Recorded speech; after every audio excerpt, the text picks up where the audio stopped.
Yobachi 2007 back at you with another one. How my friends refer to the guys on my roster. Number 1, we have Dom Daddy.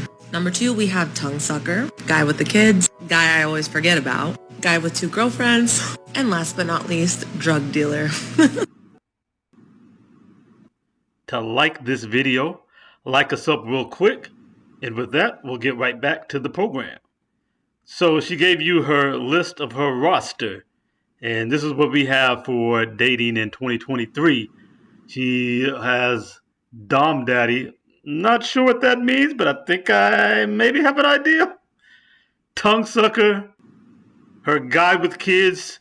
She gets ran through by so many guys. There's one that she just forgets that she has running through her.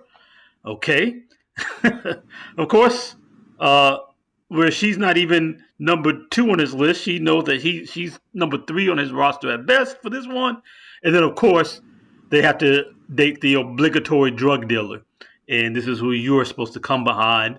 After Pookie's done run through it as many times as he can, then they come to you when they're looking to settle down. If you're a productive and accomplished man, then they're going to come to you when they're 30, 35, and decide that you owe them the world. This is when they show up and they, quote unquote, know their worth, and then they start demanding everything under the sun out of you that you're supposed to provide to them. Why? Because they are the table. This is the insanity of modern women. Let's take a listen to our next insaniac. Jewelry is, Well, let's first run it back. These are the characteristics of the dangerously hot guy. There's something aloof about him. These 3 all kind of go together, but they're not the most talkative in the room, and they're using their eyes like a lot. They're aloof, and you just can't quite put your finger on why or what it is. Okay, I went back and made an edit. No Instagram adds to the aloofness. This is danger. These are your modern women. You're somehow coming up short if you don't spend your time on Instagram. Chris, what are you doing? He's out having a life, lady.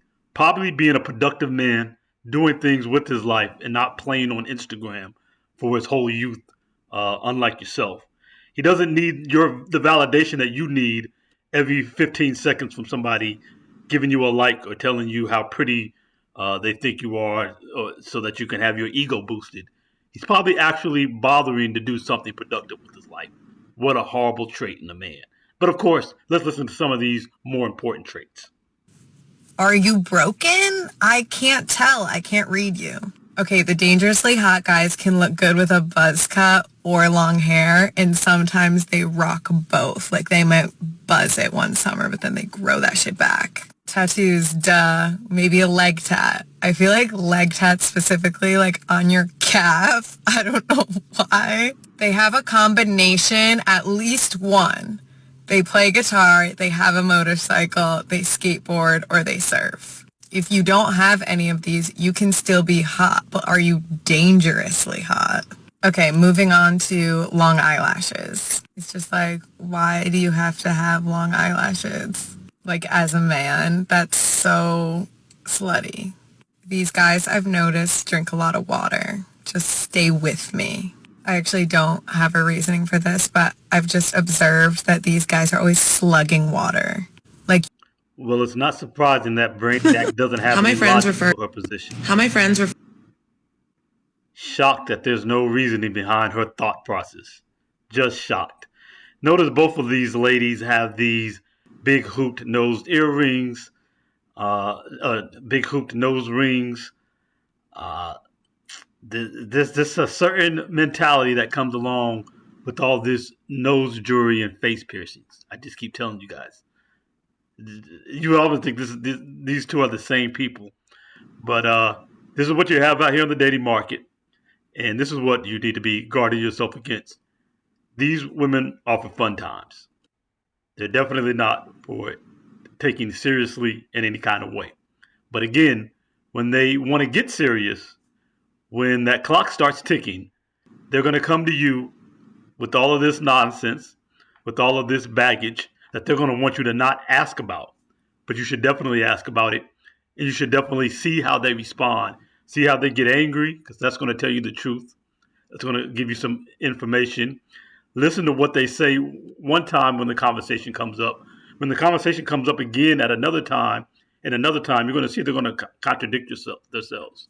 They're going to give you different numbers. That's how you're going to clearly know that she's lying.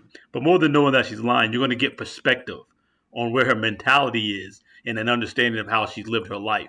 And you can know and bet if she lives her life with the rotation like this, then you can bet she's not the type of woman who's going to stand by her man and be there with you through thick and thin, even to the very end. Couple of songs from back in the day. But anyway, fellas, hit me with the like. Like this video up. And with that, Yobachi 2007. I'm out. Peace.